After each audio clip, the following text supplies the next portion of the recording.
Welcome to Discourse Politics, everybody. Today we are going to go over the question, at what percentage of error does Donald Trump look like he's going to win the election? So that is the ultimate question for today. If 2016 polling errors applied, what would that look like? So you might remember this from one of my last videos. A lot of people didn't seem to, some people liked it. A lot of people didn't seem to like that video. And I'll go over the spreadsheet because there's been quite a few changes to it. As a reminder, you can get this spreadsheet in the link down below. This one is called Adjusting Polls for 2016 Error 2, Update October 25, 2020. So if you want to get a copy of this spreadsheet, you're more than welcome to.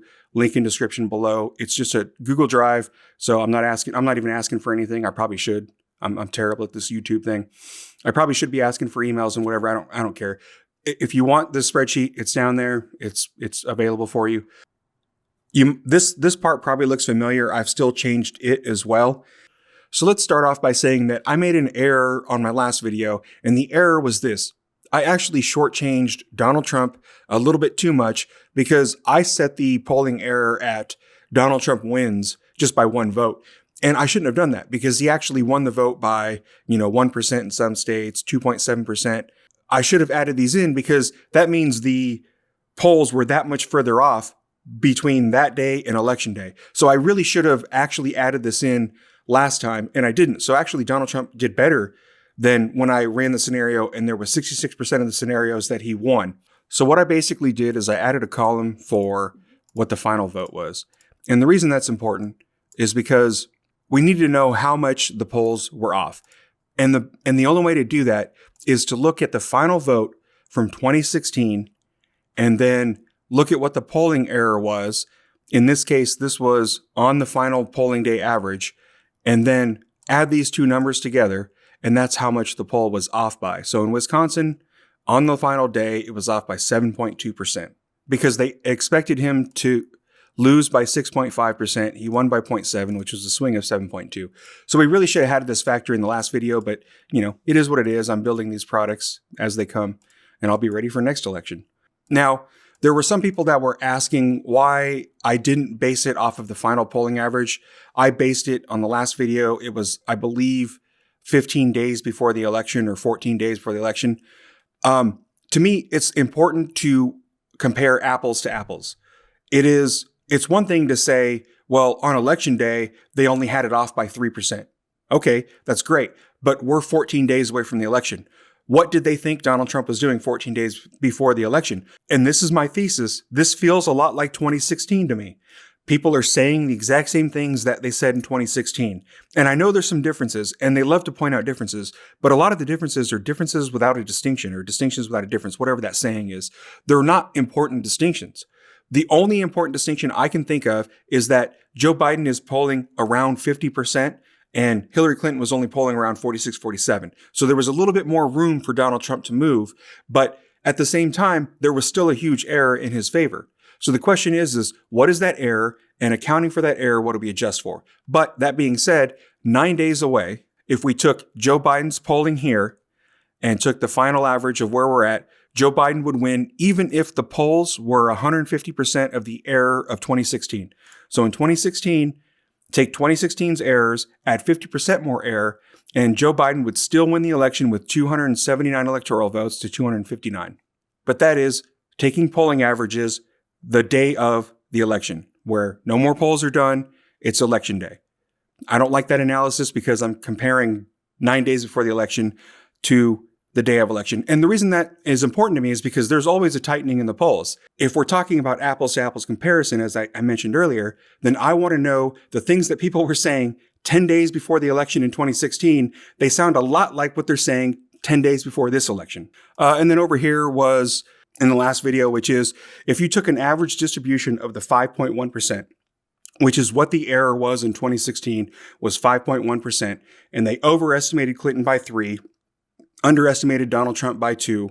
So basically, if you take the same error, all you're doing is you're adding 3 percentage points, or you're taking away 3 percentage points from Biden, and you'd be adding 2.1 percentage points to Trump. Donald Trump, if that error occurred and it was equal across the board, Donald Trump would win the election, 290 electoral votes to 248. It's not going to happen that way. Each state's got its own distinct characteristics, but that's nonetheless, I wanted to see if you took the average, what it would do. And based upon today's polling, which is 9 days until election, Donald Trump would still win if you took the average error and ran it all the way across every single swing state. He would win 290 electoral votes to 248. Now we need to get into this. So right now what we're looking at is 9 days before the election. This is where Clinton and Trump were polling, according to Real Clear Politics. All these numbers come from Real Clear Politics. So Clinton was polling at 44.4, Trump was polling at 44.4, so it was tied.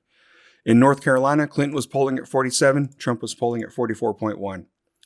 Looks similar to what we're looking at today.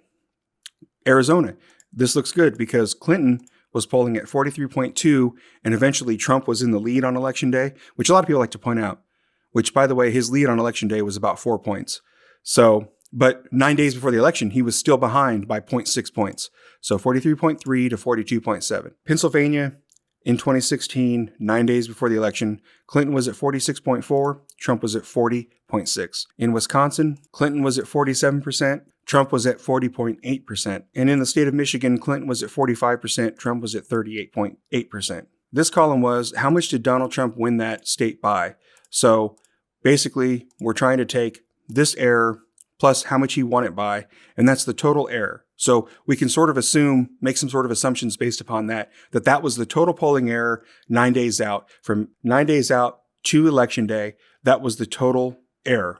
Another reminder about the spreadsheet is you only need to fill in the spots with yellow highlight. In other words, if you're wanting to adjust based upon days, you have to go into Real Clear Politics, find the little slider at the bottom, look for 9 days before election, or like, let's say you want to do Tuesday, which was would be 7 days before the election. So on Tuesday, you look at the election and you look at the numbers. You can put in what the polls were 7 days before the election in 2016. And once you put those numbers in, then you can see as the polls tightened, Donald Trump is going to need to be closing this lead as well in real time in 2020. So we're doing a comparison for 2020 to 2016. Okay, so now that we have all the numbers that are off, right now we are applying 0% of this error onto current polling data. So all of this data matches this data because we have applied 0%, right? So the factor here is F5, which is this number here.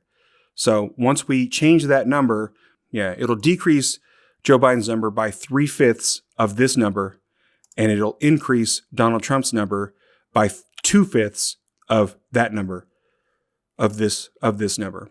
So that is the basic formula. How much of the polling error does Donald Trump need in order to win the election? So let's start with Joe Biden, as of today. If the polls are 100% accurate, no problem with the polls. Hey, what the heck? Okay, so first things first, right now, if polling were 100% accurate, Joe Biden would win every single swing state. Now the question is at what percentage of error of 2016 does each state begin to flip? So let's start with 10%, nothing happens. At 20%, so this is just 20% of the error that they had in 2016. Donald Trump would win the state of North Carolina. At 6% of the error, Donald Trump would win the state of Arizona.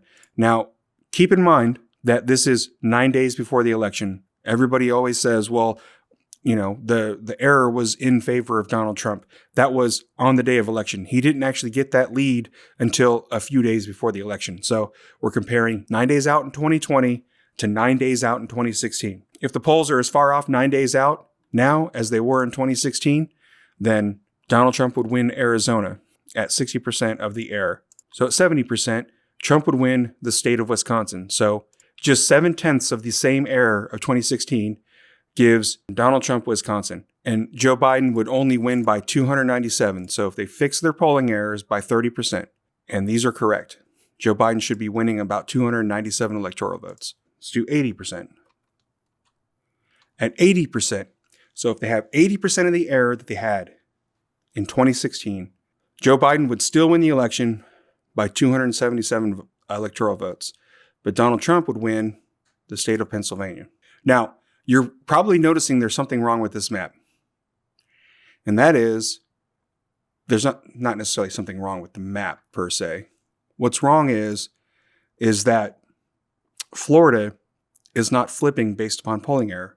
Now, think about that. If you look at betting odds, which we can do that real quick, when it comes to the betting odds, Donald Trump is winning in Florida because his early votes look good compared to what the Democrats had hoped would happen by this point in the election. So his early vote, his early in-person vote, and his mail-in is keeping up with Joe Biden's early in-person vote and early mail-in, which he was supposed to be racking up big numbers. He's supposed to be ahead by 600,000 at least by election day. He's not anywhere near that, not even close, which will be the video I probably simultaneously release with this one. So my next video or simultaneous release with this one will go over each state and where they are in early vote totals. But anyway, back to this one. The big gaping hole in this storyline is, in reality, Florida should flip. And Florida should flip well before the other states I just mentioned. But anyway, we're going based upon polling error from 2016. So let's continue on.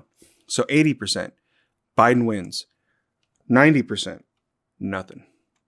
And Donald Trump would win the election at 120. So let's find the actual number. 118. Oh, it's exactly 120. So if polls are off by exactly 120%, Donald Trump should win the election at 277 electoral votes, in theory. So using this method and using this model, if the polls are wrong in 2020, 20% more than they were in 2016, Donald Trump should win North Carolina, Arizona, Pennsylvania, Wisconsin, Michigan. And as I said earlier, the big gaping hole is Florida should actually flip before any of these other states because he's looking good in there now. And early vote indicates that Donald Trump, in my opinion, I'm getting close to saying that he looks like he's going to win in a landslide election, or at least with the same amount of votes he had in 2016. Continuing with this model, it looks like just a little bit more should give Donald Trump the win in Florida. So let's say 125. 125. Yep. So at this point in the election, if the polls are off by 125%, meaning they've just got 25% worse, which I think there's evidence, if you watch my other video about are polls accurate, it's a long video, but it basically shows they're making the same exact error in 2020 that they did in 2016. Same exact error. They can't get Trump voters on the phone. It's a phenomenon. I don't know why. Nobody knows why. Everybody keeps saying they fixed the polls. They didn't. 2018, Trump wasn't on the ballot. It's strange. And here's some evidence for why this is strange. There was a poll that was done by a local TV station in Minnesota, a local news station in Minnesota. Both of the candidates that are running for Senate are tied, but Trump is way behind. Okay. Now, it is possible that people are willing to split tickets, but usually they're going to split tickets the other direction in the state of Minnesota. They're going to vote for President Trump, but vote for the Democrat for Senate. So it's a little bit odd that the Democrat is running neck and neck with the Republican. Now, the reason that's strange is because it shows that there might possibly be a social desirability bias. When somebody asks you, are you voting for Donald Trump? Your initial reaction might be, yeah, because there's something socially undesirable about voting for Trump. But then when you get into the voting booth and you're by yourself, or when you're getting there to vote, you might be like, well, I liked his economic policies. I don't think he handled the coronavirus that well. We need somebody who's going to be able to rebuild our economy. Joe Biden is not it. And I think that's going to happen more than people think it's going to happen. Just a hunch. That's just my opinion. So there you go. At 125% of the error, Donald Trump should repeat his 2016 win. For my next video that'll be simultaneously released with this one or shortly thereafter, we will go over each of the swing states' early vote and try and line that up with polling. I can assure you something is wrong. Either people are lying to the polls or people are not acting in accordance with the way that they answered polls. So my next video, simultaneously release this one or later on, will be on the subject of early voting and demonstrating either the polls are wrong or there is really an enthusiasm gap that's expressing itself in people's actual votes. So we'll get into that next video. Thank you for watching, like and subscribe, and share this video far and wide. Thank you, and I will see you next video.